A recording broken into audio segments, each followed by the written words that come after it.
What's up, YouTube? It's Nice Man. 72 coming at you from the hashtag that is so or Kakalaki. Here in my fortress of solitude. Not really. Oh man, so hope everybody's doing good tonight. Just doing a live session. Let me click over to the comments so I can see those come up. Hey, if you want to, let me know. I can send you an invite, put you on the screen. Let's talk for a little bit if you want to. This is just coffee talk about the hobby. A lot of different stuff going on. There seems PSA, saw some videos, PSA has said they've gained in getting orders processed or entered into the catalog system, but not really. I mean, it's just such a big number there. Mike, I'm on when I have to hashtag time you out. Yeah, man, it's dark days right now, man. That's why I'm wearing black. I was wearing my Bad News Bears. So let's see. What is up, Colorado, man? Hey, thanks for being here. Appreciate it. Appreciate you with y'all jumping on here, listening to me. For those that are just listening, don't want to join in. Hey, that's great too, man. Just a couple quick things real quick. I do want to follow up. I usually do it at the end. I want to do it at the beginning. Been told it's pretty helpful. If you hit the subscribe button, that'd be great. Get some more of my content out there and making friendships, knowledge, and community. So if you can do that, if you hit the thumbs up or thumbs down button too, hit that little notification bell. But anyway, without further ado, let's get back to this. It's actually kind of funny the way our apartment is laid out. We're in a one-story apartment. Just let me regress for a second because it's funny. Every time I do this, do these videos when my wife is home, it never fails. She'll be in the bedroom, which is that way. It's just one-story apartment. And I say, hey, I'm going to go do a video, and I'm going live. And two things she'll make sure she asks me is, will they see me? And are you wearing a jacket? And I guess the third thing is she decides to get up and do her nightly routines before going to bed. And she's actually just like hanging around the corner watching. Now she's shutting the door. I need to have one of those live studio audience signs. That would be great. Yeah, go Rockies, man. I'm telling you, man. I guess they're able to, they've dipped from the cup the Arenado is no longer in. But let me jump back over to Colorado and come back to you, Mike.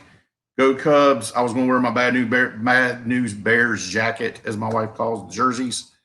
And I said, no, I just don't feel like doing it.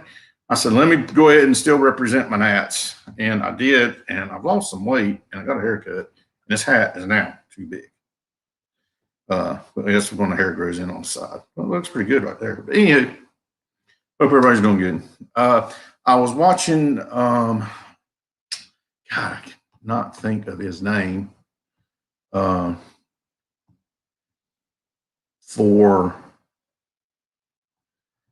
He's been doing like the PSA catch-up log stuff. He's got some good content. I think there's only one video that I just said, I really don't agree with. Great content. Watch his stuff. Watch every single one of his videos. He's on my watch list. Jeez Louise. And of course, when I try to find it, of course I can't find it. But I'll try to link it when I go into editing later. I'll put his video. Retro Hoops Collectibles. Retro Hoops. He did a PSA updates, and the day was 5/17. So he did for 5/17. He posted about an hour ago, and I watched that video. So this one was a lot of numbers driven. He's a numbers guy. He's in on logistics by nature.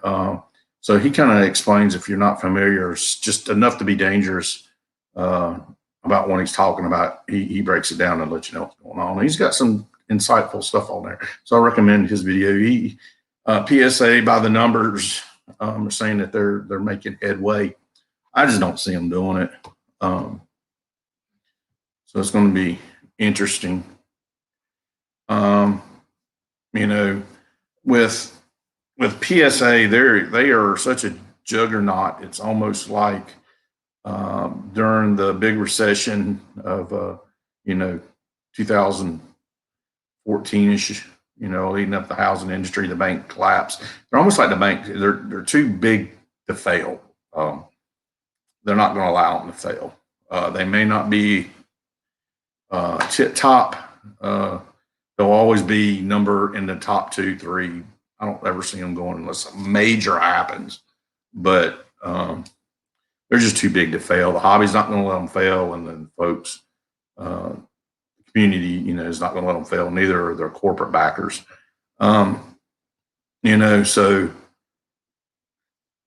y'all, if y'all out there thinking that PSA is going to have regular service and stuff come July, I'm going to say next year, probably January, maybe a nice treat.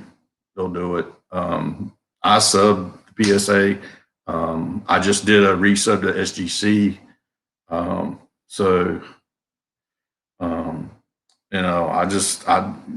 see. Yeah, there's Mike. I think Mike's agreeing with me. They're not going to. PSA is not going to be ready, and and there's a lot of things with going on with PSA with ownership and new equipment, and personnel hiring and whatnot. They got a lot of stokes in the fire. I don't know. There's a lot more going on with PSA. I'm seeing a lot, and this is going to lead into Broth 6 video, which I recommend. I'll link that in the chat in my editing. Once this video is over, when my YouTube lets me go in and edit, I will link his video. Broth 6 had this evening, and unfortunately, I wasn't able to catch it. But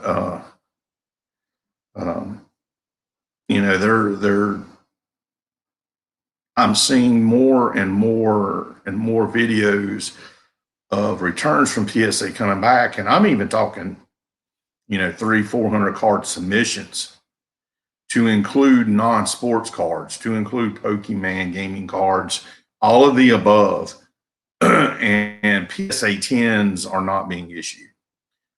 There's talk that there's, and I heard this off of his video, so I'm giving him the accolades on providing this information that I'll share. But please go check this video out.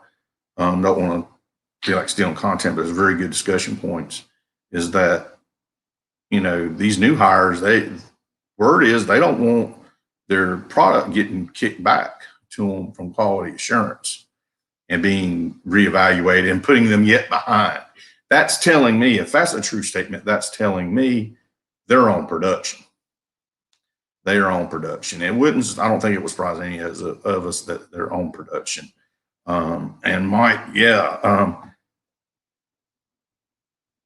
and I think right now SGC is the way to go. CGS or their sports card, they're where SGC was when they got into trouble.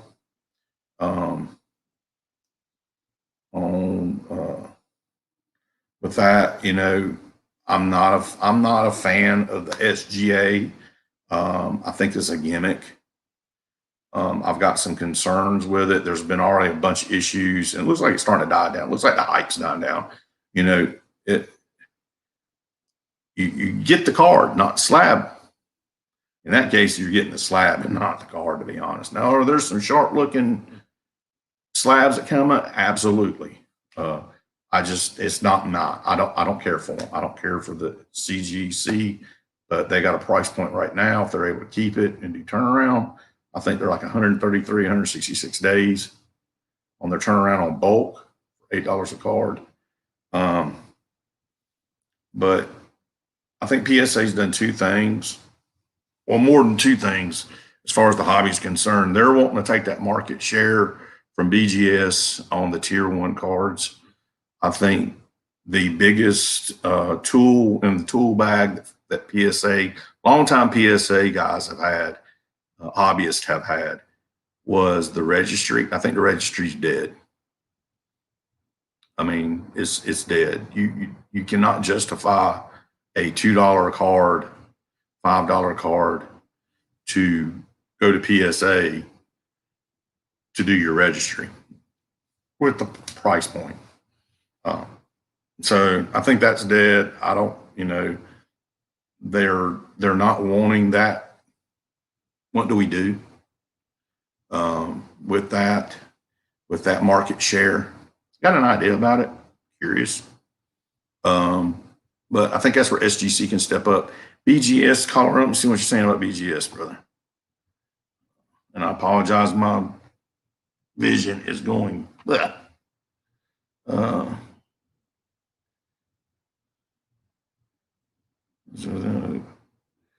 Yeah, well, I mean, what's up with BGS? Unless you're doing like what 2-day turnaround, which I'm hearing is 2 weeks to 2 months turnaround. Colorado, is that true for BGS? Otherwise, I mean, you're looking at a minimum, I'm hearing, of a year to get their stuff back. I mean,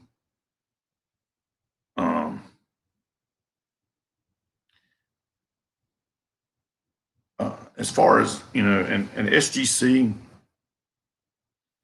and I'm going to get to them too, they all have beefs. I got all beefs with them. But, it's just with PSA, I think they're trying, they may have bitten off too much at the front end, maybe done it better stages, or maybe they're just saying, hey, let's just chop this arm off, lose the limb, and do reconstruction. I don't know. Instead of doing small surgeries, just chop the limb. You're going to lose the limb. Let's just lose it and get it on the front side. So I don't know. With that with PSA, and there's no 10s coming out. They're saying 9s are the new 10s.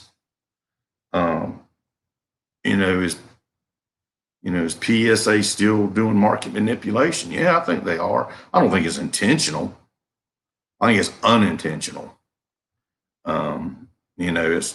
It's like everybody says that the police has I'm trying to cop, so quotas. There ain't no quotas. There's no such thing as quotas, at least in North Carolina. But you're graded, you're evaluated on citations by self-initiated activity. So yes and no, there's quotas.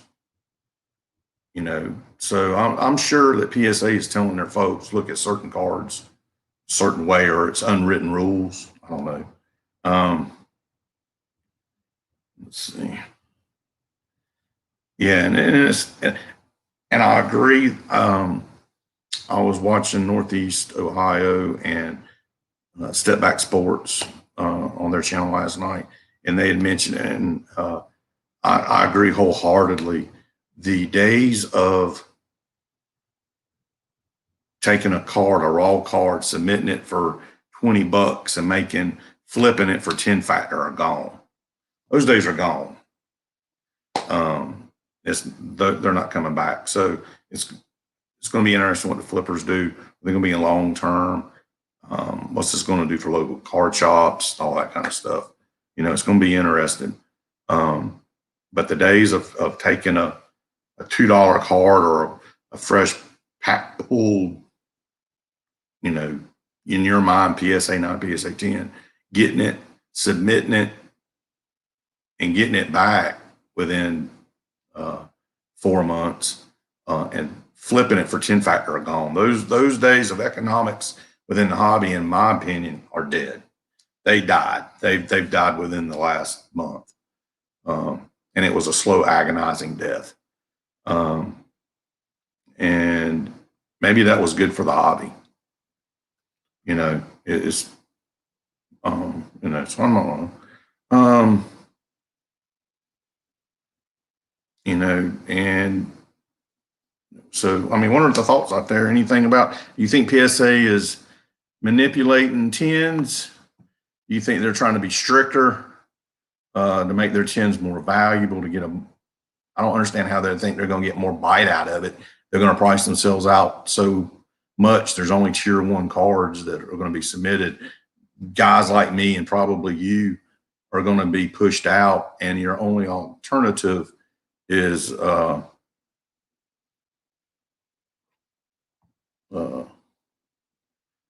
yep, going for that card.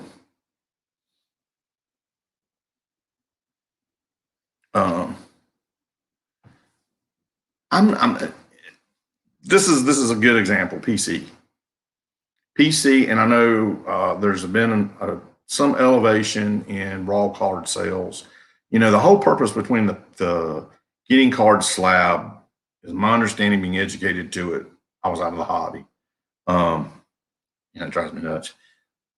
Driven out of, I wasn't in the hobby, but the reasoning behind slabbing a card was to ensure that raw card was what it was. What happened? Is there a way for the grading companies? You know, I think a good way maybe. I know they authenticate cards. What about if the hobby took the authentication card as the raw card in a slab without a grade? You know, it's that card. There ain't no fooling around, but you're not getting a grade. You're buying a raw card, saying, yes, it's a raw card. It's been authenticated. This is a legit raw card. Now, if you want to pay for a graded card or get a card graded, that's extra add-on. But maybe as a tool to sell raw cards, maybe going back to the day that it was originally planned, you know, use the authentication. It's already there. You don't have to make it up. Make a price point for authentication only cards. Make a price point that is realistic in pricing and on turnaround time. And those in the hobby know that you can't flip an authentication card like you can a graded card. Way different price points, apples and oranges. That's what I'm thinking. You know, maybe some way to relieve it is to do that instead of selling a raw card and all the issues with having a raw card. With some of the way eBay is doing stuff now, the way that they're going to start listing, that you're going to start having to list cards more detailed. You know, maybe that's a tool that can be helped, is just to have that raw card authenticated at a very reasonable and fair price point to do that. Now, if you want to crack it and then resubmit it, or if that vendor has a plan that says if you use a PSA authenticated card, I'm just saying PSA, it could be SGC, BGS, whoever. And they say, okay, it's authenticated. We have authenticated. You resubmit this to us, you may not pay the premium price. You get a 10%, 15% discount off that premium card. They're still making money.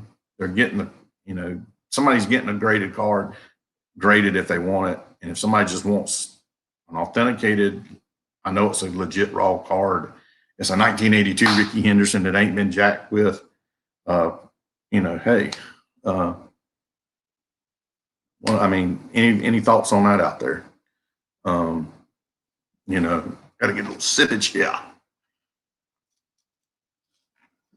But it is disconcerting, where, PSA, I mean, these folks have been grading with this company for years. They're value consumers of this vendor, and they're not getting, not that every card is a 10. It can't be that way. But the sheer fact of calculation, just, statistics, you should be drawing more 10s than you are. So I don't know, unless they're just completely shitty cards.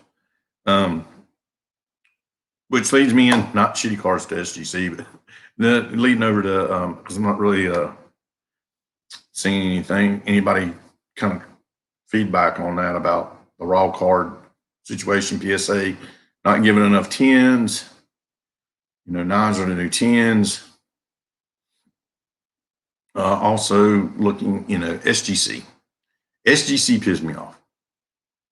And then this whole going back and forth on price points, and man, I didn't like it. Um, I just did a submission with them, uh, 11 cards for some NASCAR, 91 track cards, Jeff Gordon rookie cards, and some Dale Earnhardt's. So I sent those off because they're black. I know they're not nines and tens. I'll be surprised if they ain't nines. Very seriously doubt I get a 10. Um, but submitted them and they're black. And I thought they would look great in a tux. So I did that. Sent that out. Uh, had that sent out through the postal service.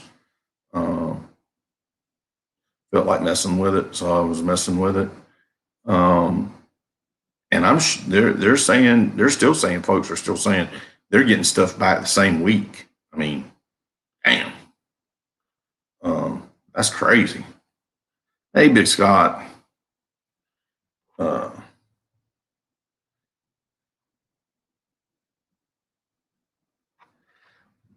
um, Big Scott, I don't know if you saw that video or not, but Broth Six did today. He made some good points.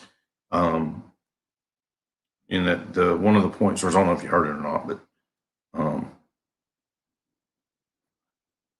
uh, that there's talk that the new graders don't want stuff kicked back down from quality assurance. So and there's that, but I mean, if you're submitting 300 cards and you're only getting 3 tens back, that dog don't hunt. That dog don't hunt here. Um, so broth, BROTH 6. Let me see. Yeah, broth 6. That's grading discussion. He streamed it about an hour ago. He so he did like an hour on the PSA topic. But I'm going to put the links when I'm done with the video, y'all. So and Scott, I actually mentioned something off of your video that I was getting caught up on all my videos and stuff. Is that they've price pointed out. I mentioned the registry. The registry's gone. There's no reason to do it. Why do a $2 card, $3 card for a submission that you're not going to get back? It's just so it's interesting to know. Scott, if you want to jump on this thing, let me know. I'll send you the invite over to you, brother. Jump you on the screen, man. So just let me know if you want to jump on here, brother. I'll throw you on here. So SGC, yeah, the whole price point's going back and forth just aggravated the dog crap out of me. But that video was very interesting with Jeff with SCI. I was actually kind of surprised that they didn't wear like surgical gloves. Especially watching a lot of these how to prep your card videos. It looks like they're going into OR. So I don't know. Let me get big.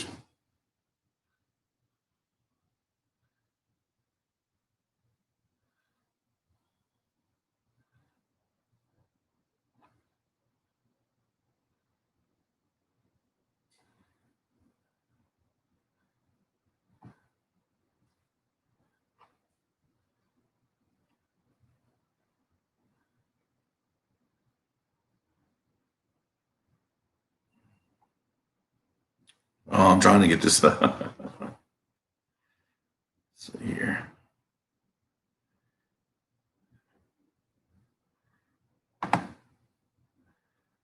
Scott, I'm gonna send it to your Facebook.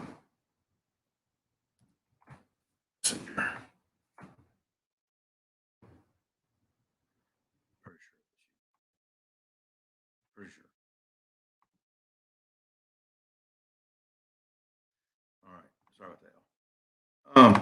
We'll get Big Scott on here, man. Check your Facebook Messenger, boss man.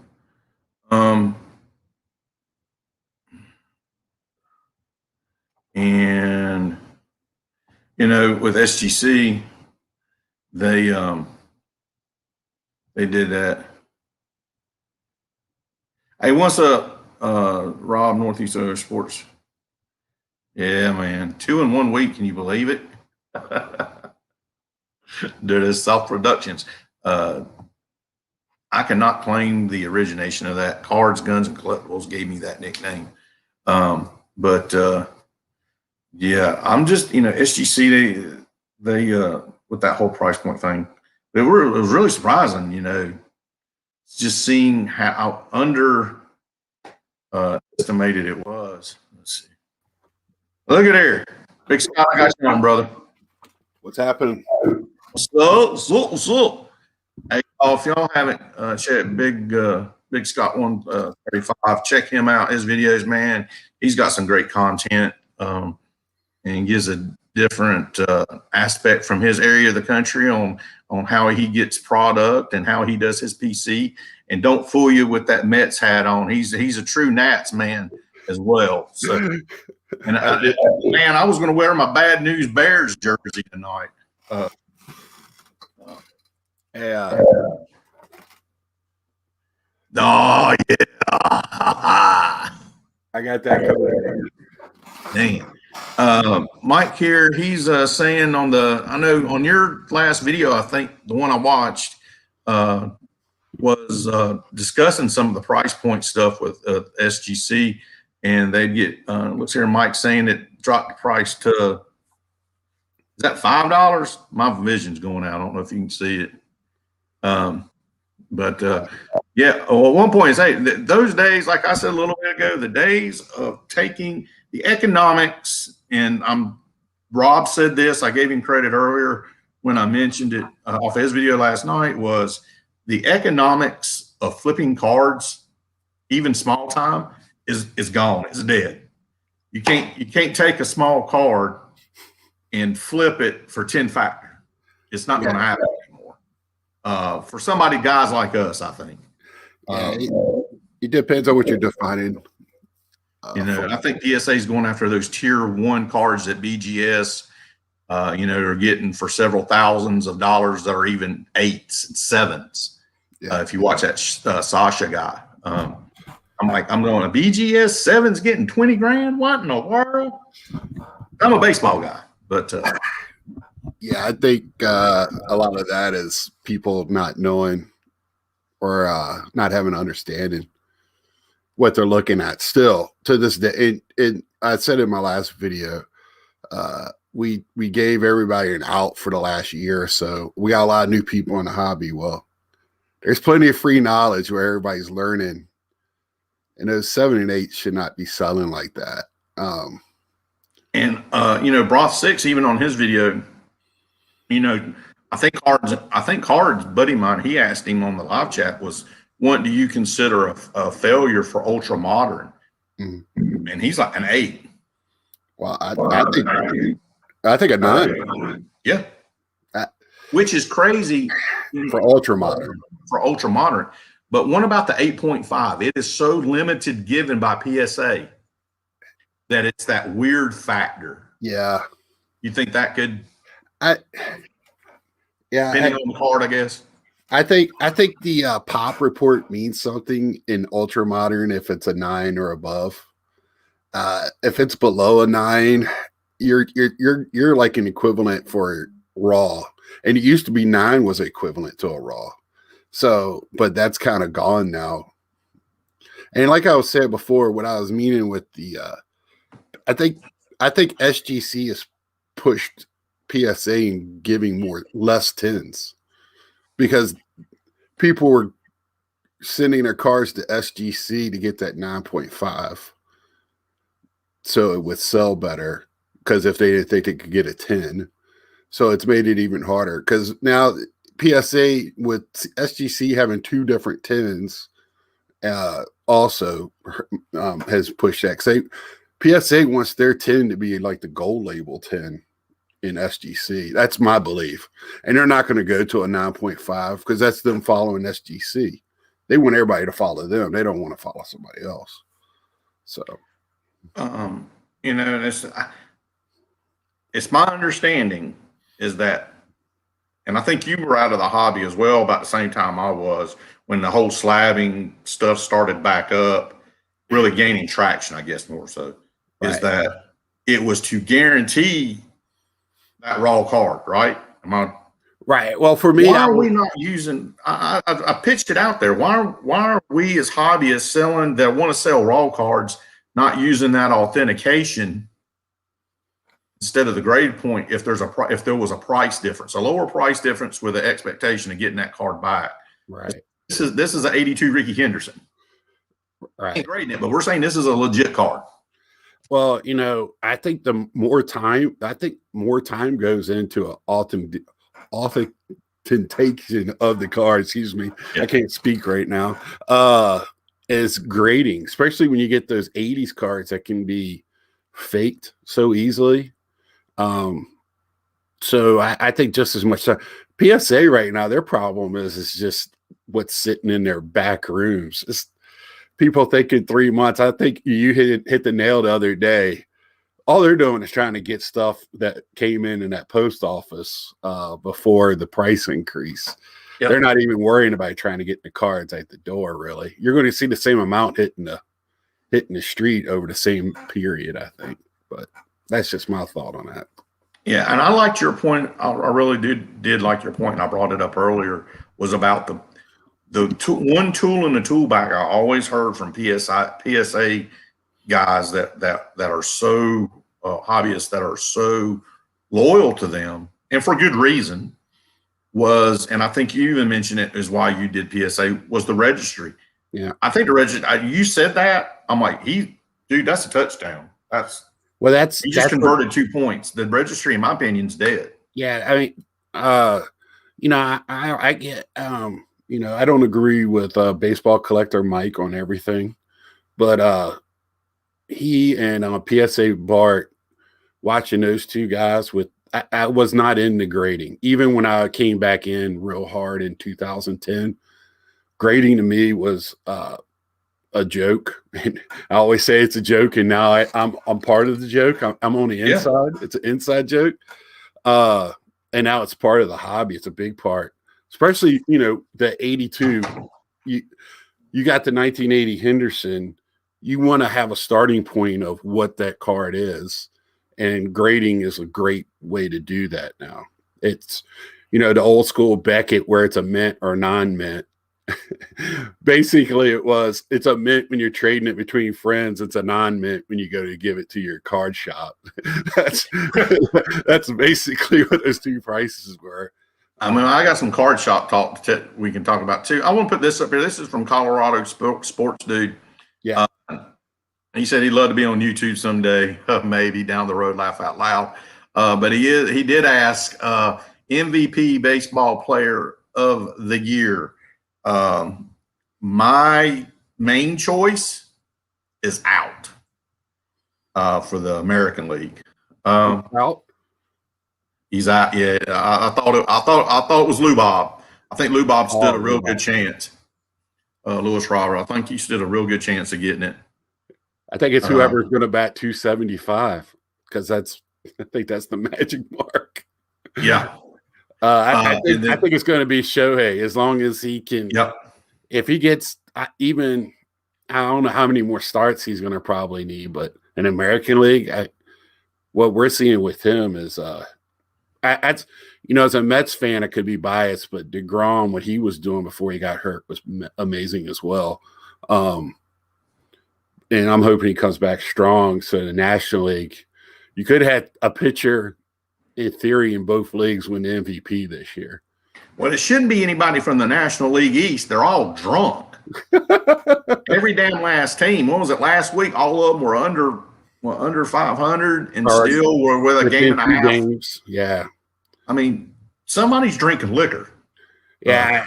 The Mets are losing to their Braves right now. I cannot get my MLB to work for some reason. and it's really upsetting. The Caps are playing tonight too in Game 3. Yeah. Caps. Take that, JD. Right. And you know what's amazing about that series is they got fans in the crowd. Yeah, a lot of fans. And you know, North Carolina, they're in the same boat. They opened up the arenas. So when the Canes were playing the other night, it was a packed house up in Raleigh. Nice. So that was pretty cool. Are you trying to go to the National by any chance?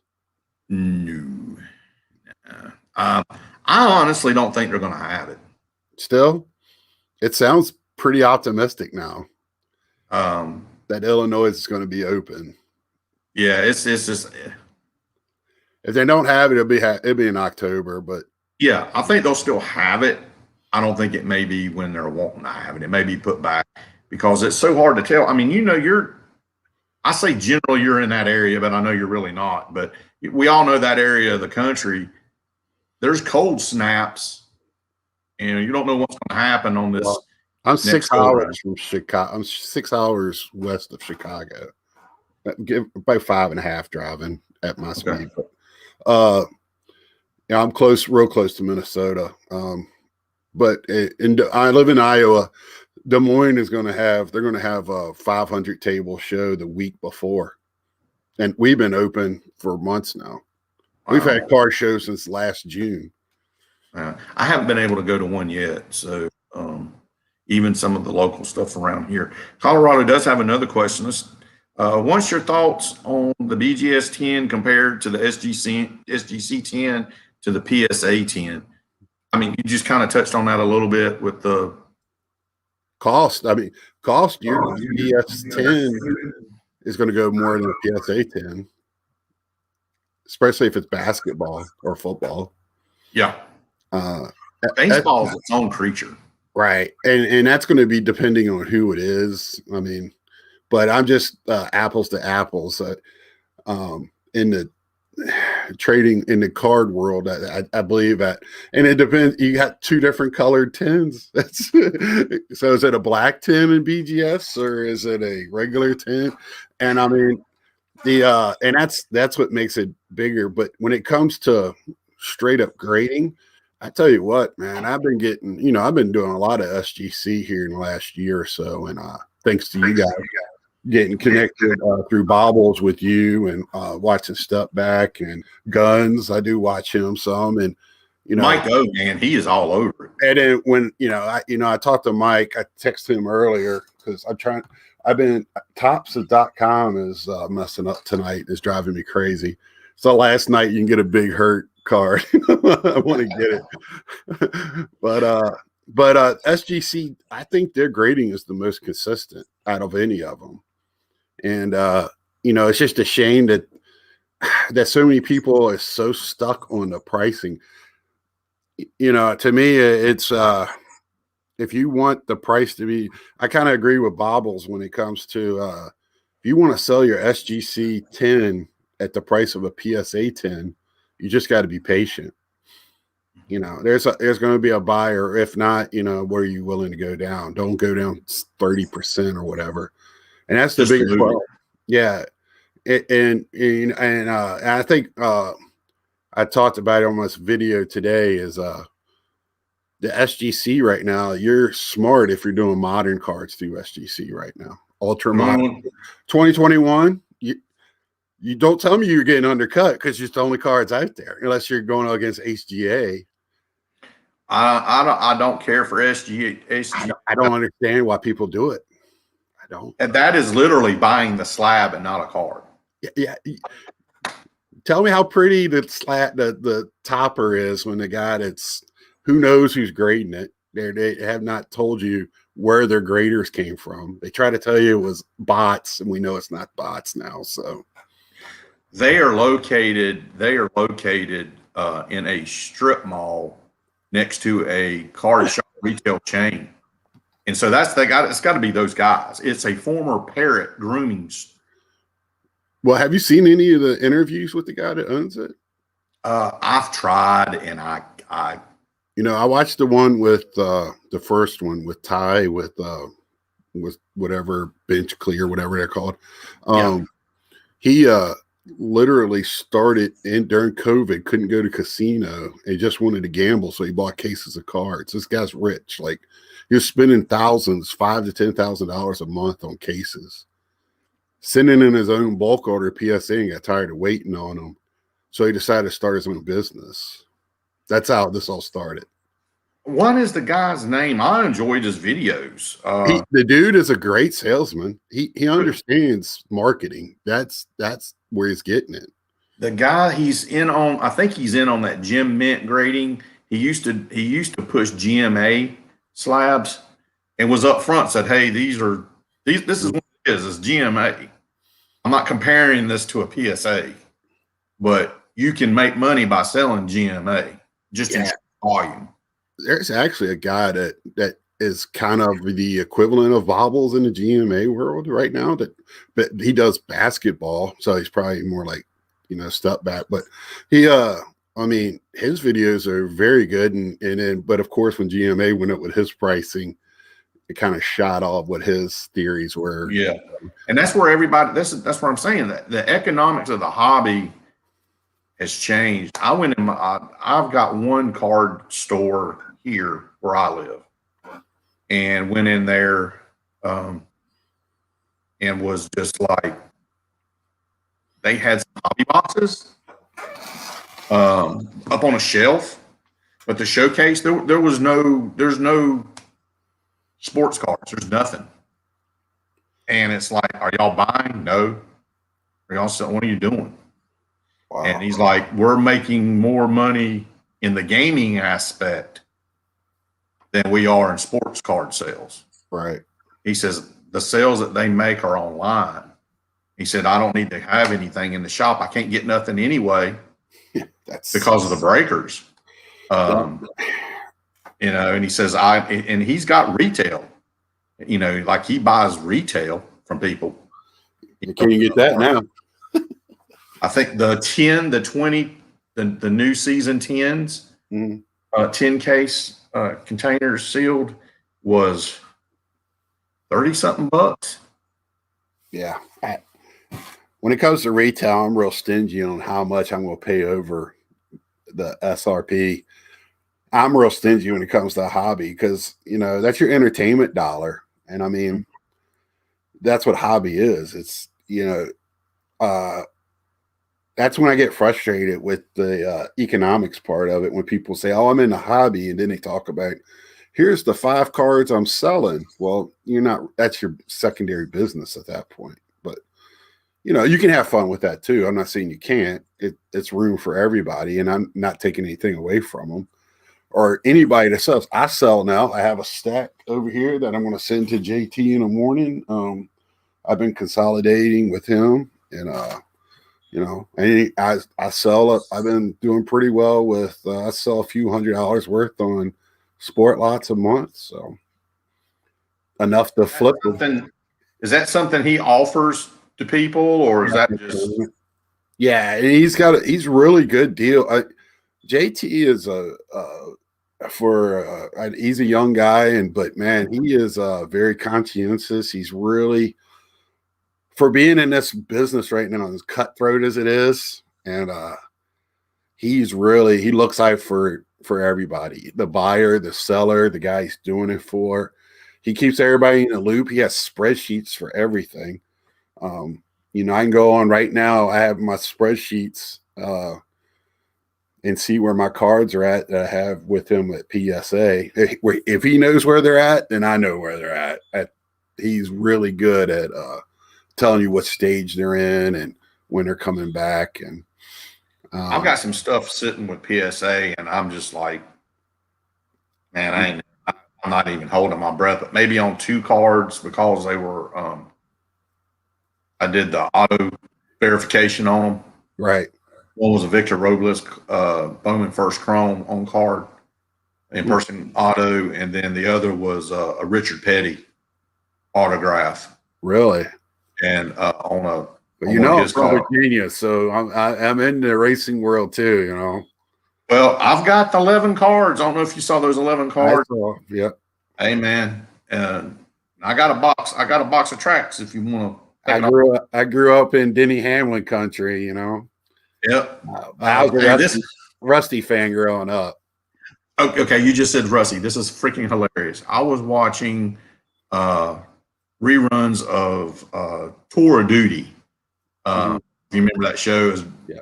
back in the late '80s, Vietnam on CBS, and I saw that. I said, "Oh, I'll DVR that, and watch it." There was a captain that was on there, and his name was Rusty Wallace. I spit my drink out. Yeah, I need to go look. I have that. I love that show. I have it on DVD. The whole thing.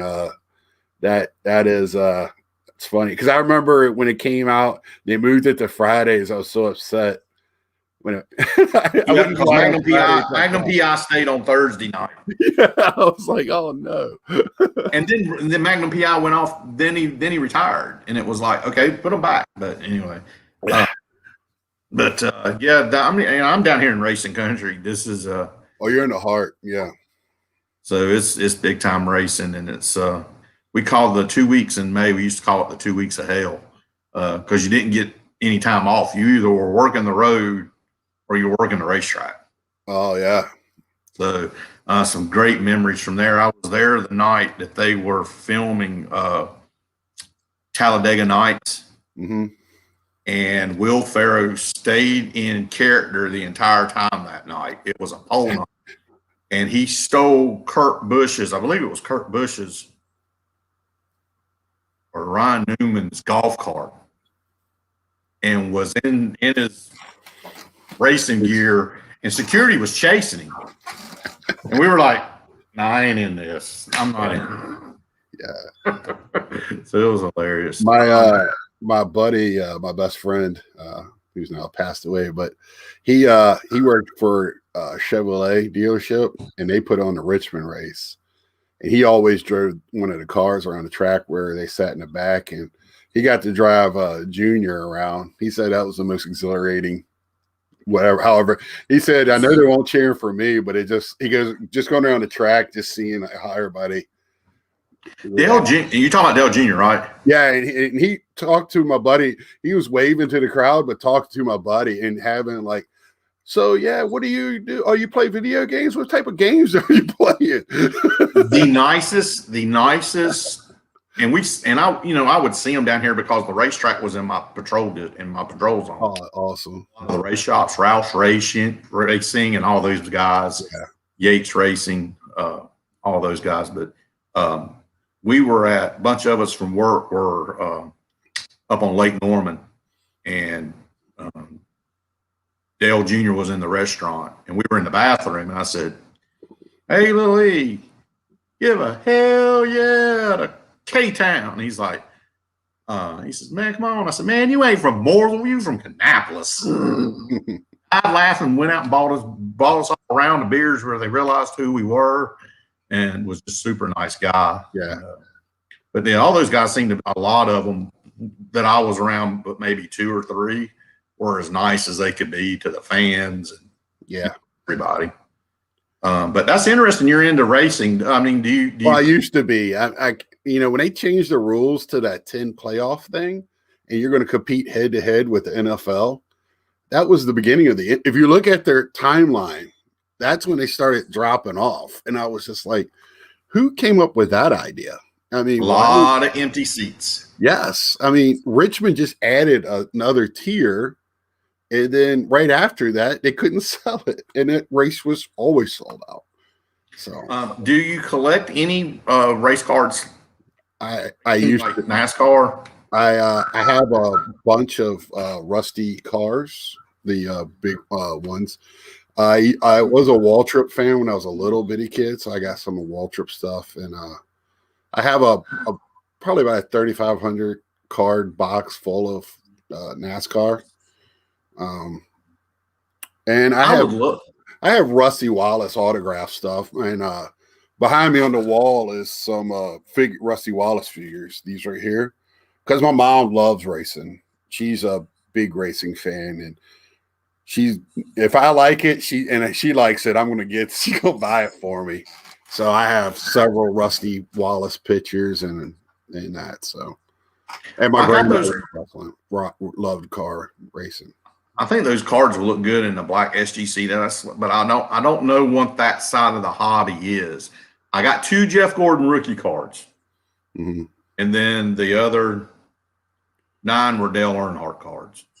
I don't know anybody that collects that in the hobby.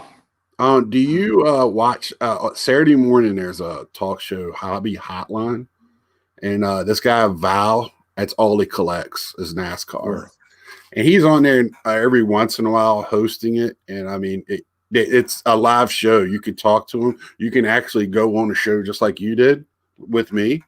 It's StreamYard, and you can actually ask him.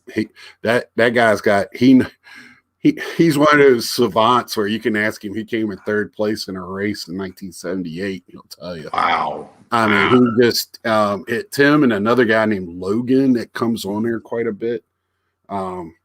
Their knowledge for collectibles and NASCAR is crazy. You know, text me that later. Okay, because FS or the open wheel racing car stuff that's coming out is going big, and they talk a little bit about that, but they're nasty. Now, I mean, they talk about all sports on there, but when he's on there, that's what he'll steer it a little bit to that, because it's not a big market, but the ones like I'm pretty sure it doesn't matter who you grade with those Jeff Gordons, because they're black. I saw them and I was like, did you put them under any magnification at all? Did it have any chipping? Really? Nice. And we're not bricked. We're not bricked. There's strays. There's strays, the paper card, because it's so cheap paper. Yeah. For that product. I don't have that brand. It starts with the M that I got, and I have some rookies out of that. It's some off brand from in the 80s, later 80s and early 90s. Same deal. But the only thing I'm not expecting anything. I'm not expecting any 9s or 10s by any means. The only thing with those SGC is like, because it's that matte finish on there, so sometimes the black kind of blends in together, that the color pop's not there. But with those cards, you're going to get a significant, a very exclusive group anyway. So they're looking for the card. They want that card. And I'm hoping somebody's wanting them Star Wars cards I got listed. Well, that Boba Fett almost texted you as soon as I saw it on Instagram. I was like, to auction it, but I said I don't know, because you said 101 on the pop. I was like, ugh. The pop. Yeah, I couldn't believe it. They're the only, each card for each set is pop 1, none higher, none lower. Did you buy that? Did you buy that box of 3D, or did you buy the Boba Fett set? I bought a pack. So I bought a pack, and I never got it. I got the other 2 things that I bought, but never got the 3D pack from Topps. I've done message them twice, and they've told me twice that it's been sent to me. I still haven't got it. What was that, a year ago, a year and a half, whatever? Dude, I've done pretty good on the 3D motion from Topps. I've got the 2 Lewis Robert ones. Mm-hmm. The one just like his regular flagship rookie card, and then a variation motion, I think. Yeah. But anyway, it's over there. And then I got a Juan Soto. Nice. With the white jersey, like his debut. And then I got a Bryce Harper with the first year with the Phillies. So I've done pretty good. I'm really surprised. So I've got of course, I've got Soto and Lou Bob at PSA, which I'll get back in 2025. Right. So yeah, I just put up my I got the Pete Alonso rookie in the 3D and a Jeff McNeil rookie in the 3D. Ooh, man, I tell you, I like Jeff McNeil cards. I've got a couple that are he's like a dirt bag. I like him. I think he can get dirty in a pool. I don't know. That guy's always dirty. And you need somebody like that on your team, whether you want to admit it or not. Conforto can be sometimes, but he likes to keep himself pretty a little bit. But Hey, that kind of makes me want to think. The unwritten, and you're a baseball guy. What the unwritten rules of baseball were broken, and I've got my opinion on it. But I mean, it has blown up today in the media in Chicago and social media with the White Sox. Well, this morning on MLB, I listened to Phillips in the morning on MLB radio. Yeah. And him and Tony Perez, Eduardo Perez, Tony Perez's son, was on there. And they said the problem was that Tony La Russa gave him the take sign. And Tony La Russa's upset because he missed the sign. Not that it's an old school rule. And I was like, I just think he's trying to save face. And well, Tony La Russa, to me, if you want to get the guy out, to me, it's more disrespectful for the Twins to put in a position player to pitch and tell them, "Oh, don't hit a home run," than it is to not to do what they pitching. Do. Yeah, pitching. Put a pitcher in. I'm sorry. And this and he's looking at free agency. Right. Every stat has got to matter with his long-term career. Right. Look how long it's taken him to get to the major leagues. Yeah. I mean, it's just, I thought, and I'm not a big fan of the White Sox management with their decision with the manager. I think that's the worst decision I've ever. Did something come up with that today? Because I haven't really been, I've been busy doing stuff around. Yeah. He said that there's going to be punishments. Hitting the home run. That he didn't blame the Twins for pitching behind him. Right. And then Tim Anderson was quoted today saying, "You do what you need to do, baby. You play." Right. Well, Trevor Bauer said, if I have 3-0 and I put one down the middle and you hit a home run, I'll shake your hand. And that's Bauer being a pitcher. Did you see his tweet a couple of weeks ago when they lit him up for like 4 home runs in a game? He said, "Does anybody need a batting practice pitcher for a home run derby? Just call me up." Yeah. Bauer knows it's a game that they're getting paid a lot of money to play.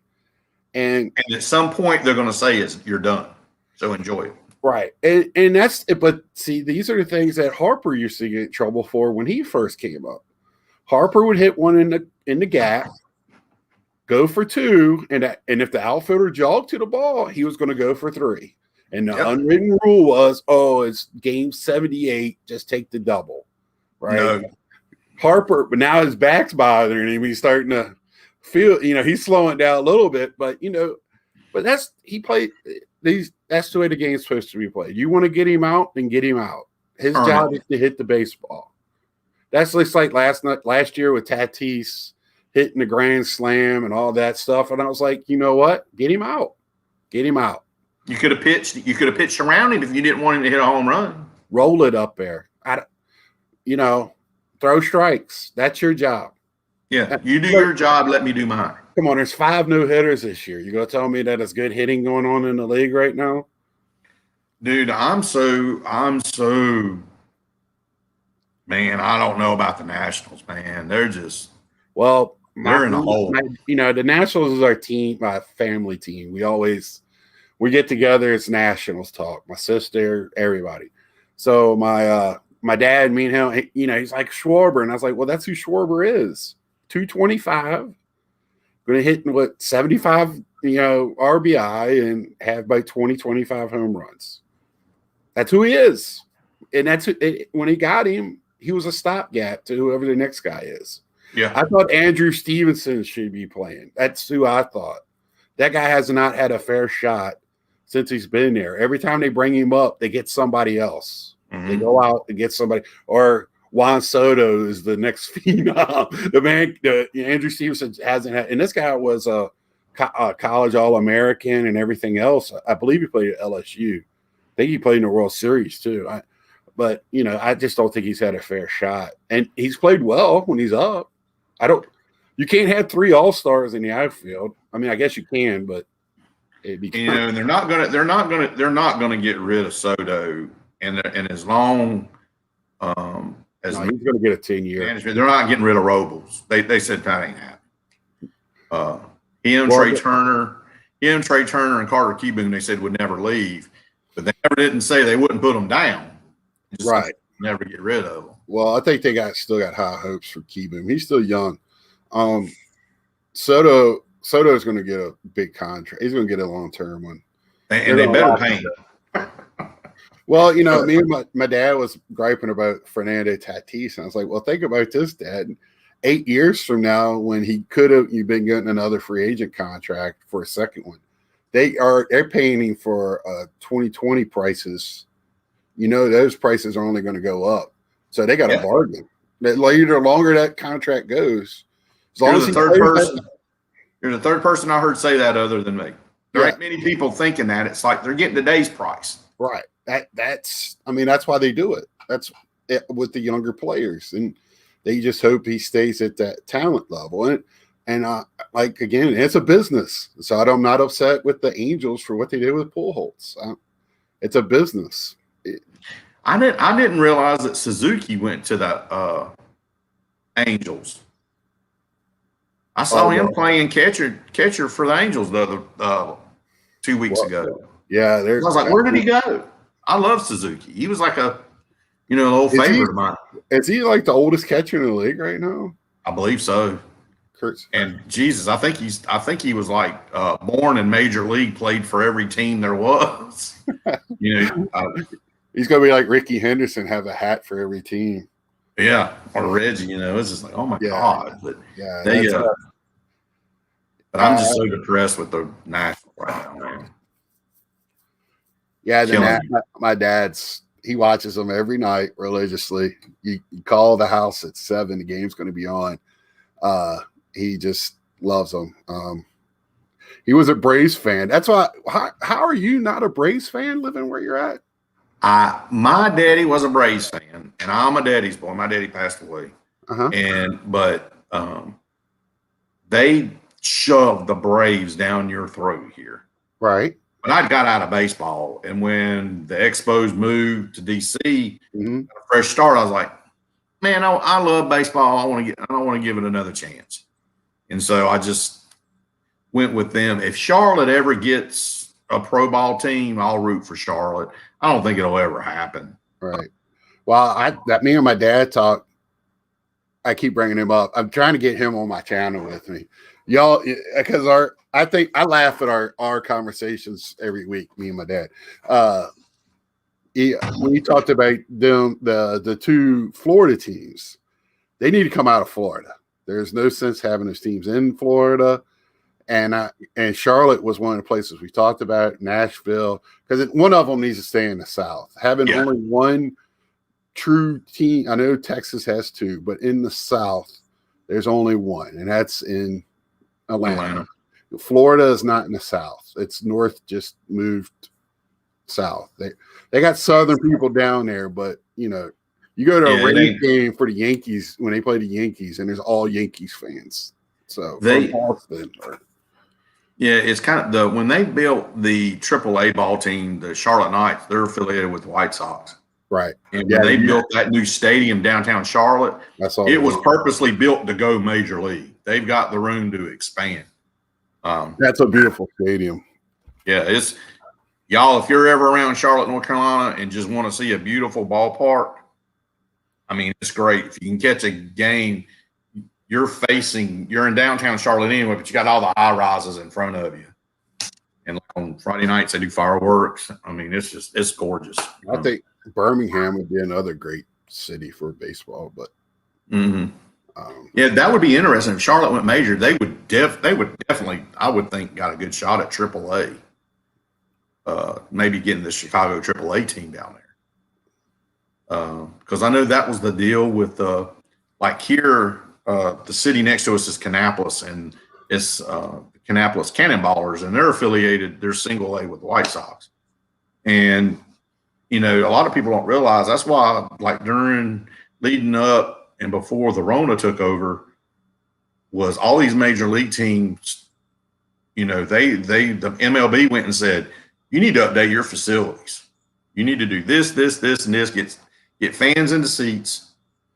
We want our chunk. If you want to be part of our organization. Yeah. If you don't meet it, we're cutting you. And so before they started cutting players, they were already cutting teams. Well, you know how the minor league system works. You got to apply. Now, Like yeah. Richmond, you know, I grew up, Braves AAA team was in Richmond. Yeah. And then you had TBS. So it's a huge Richmond area. I was just fortunate enough to like Gary Carter, and that's why I'm a Mets fan. But you know, that's my dad was a Braves. But once TBS went away with the Braves games, and Washington came to town, he just went to Washington and me and him go to quite a bit of games. So, but that's how it worked for us, and that's why because I tell people your situation how hard it is for you to see the Nationals games. Because of the black, I get the same. I have 6 teams that I have blackout restrictions with where I'm yes, at. sir. And I got the Nationals, the Braves, the Reds, Baltimore, Philly, Cincinnati. I got 6. Cincinnati. See, when I was living in, I live 20 minutes on the 95 corridor south of Richmond. About an hour north of Carolina border on 95. And we only had 2 blackouts, Baltimore and Washington. That was it. And then the only way for me to see a Nats game is to get direct TV because they carry Masson. Right. And I guess the owner of the Orioles owns Comcast or something or has something to do with Comcast deal. And they're like, they said, okay, you want a ball team in Washington, but we're going to put your balls in a purse. Yeah. Well, Masson shows every game. And then I don't get direct TV here because our apartment complex is like cut down in a hole, so you can't get a signal. Right. I have Hulu, but I have the MLB package, which was great until this past week, and I don't know what's going on. I might have to make a phone call. I got the MLB package, and the only reason I got it was so cheap this year, and being a renewed customer, and I can watch the White Sox. Right, and it is cheap. I mean, on the internet, and you get to see a bunch of games.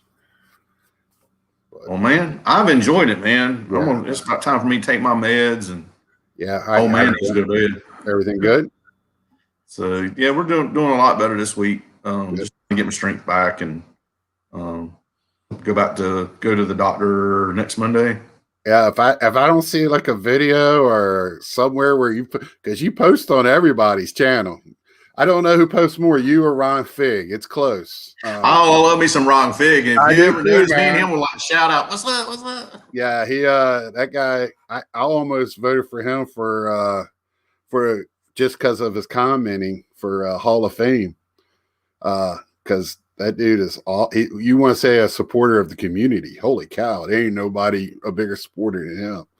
So and that's one of the reasons I like your channel, man, is I think we do a lot of stuff the same way and look at a lot of stuff the same way, some stuff we don't. But it's just like getting knowledge out there and making friendships in the community, you know, especially this past year with not being able to, you know, go to shows and see typically people, and we're in a different area of the country. So this, you know, we watch each other's videos and watch other video comment. And I'm sure if I went to a national or a show, I'd be like, "What's up?" You know. Well, you need to try to go to Chantilly in the fall. I'll be going to that one. Okay, I know Bobbles, man. He goes, yeah. Isn't there one this weekend? I believe it's this weekend is Chantilly and the Dallas show. So yeah, I was going to go to this one, and then everything happened. So and Bobbles is want me to get up there, and for everybody, I do want to say this: everybody that's giving me shout outs, and I've shared some information with y'all. Thank you, man. It means a lot. And just, you know, gotta take care of your body. You gotta take care of yourself. But and this community is awesome. And y'all need to follow Big Scott 34 and Watch that. It says Big One. It says B1, and that was a typo. So it's Big Scott. Really? No, it's the one is supposed to be there. That's how it's Okay. spelled.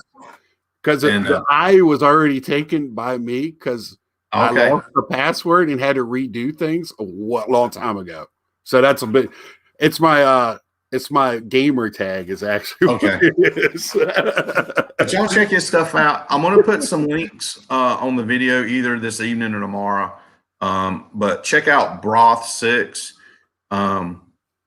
I'm going blank on his real name. I know It's, Brian Roth. Brian Roth. Check his video out. He's a big Hank Greenberg collector. Yeah, he's probably the biggest fan I've ever known of that for that. So, but he's got some really good points about PSA that's interesting. So, I mean, well, you know, he went into strictly selling cards. So he's done a couple of card shows like 6 or 7 months ago, I think. Wow. I know I was impressed that he reached out to me on a card sale. Yeah. And I just wasn't able to do it at the time because He's done the I was same. trying to make fell through. Well, he's active on that one community we're in on Facebook. He might even be one of the co-founders of that one YouTube community. Oh yeah, YouTube thingy. Everybody that does YouTube's on that Facebook. Yeah, I believe it.